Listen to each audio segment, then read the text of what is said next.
জুলাইয়ের পর এটা এমন হলো যে তরুণরা ধরেন উপদেষ্টা হয়ে গেলেন। আমি এখন পর্যন্ত মনে করি সেটার খুব বেশি প্রয়োজন ছিল না। তরুণরা মাস্টার মাইন্ড হয়ে গেলেন।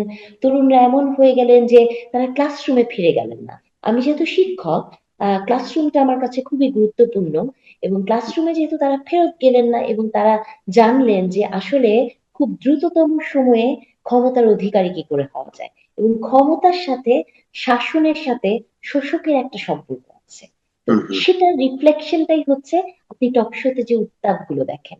মানে এখন যেটা হয়েছে যে পরমত সহিষ্ণুতা নাই, এবং শব্দবাণে কে কাকে কিভাবে ঘায়েল করতে পারে, এবং সেই শব্দবাণটা এত কুরুচিপূর্ণ, এত কুরুচিপূর্ণ, যেটা আপনি সোশ্যাল মিডিয়াতে দেখছেন, পার্টিকুলার রাজনৈতিক দলগুলোকে দেখছেন, এবং আহ এখনকার দিনে ট্রেন্ড হচ্ছে আপনি দেখবেন সোশ্যাল মিডিয়াতে কার ফলোয়ার সবচেয়ে বেশি, যে অশ্লীল কথা বলতে পারে, হুম, তাই না? হুম, হুম। যে ঠিক। কথাগুলো আমরা আসলে আগে বলতাম না।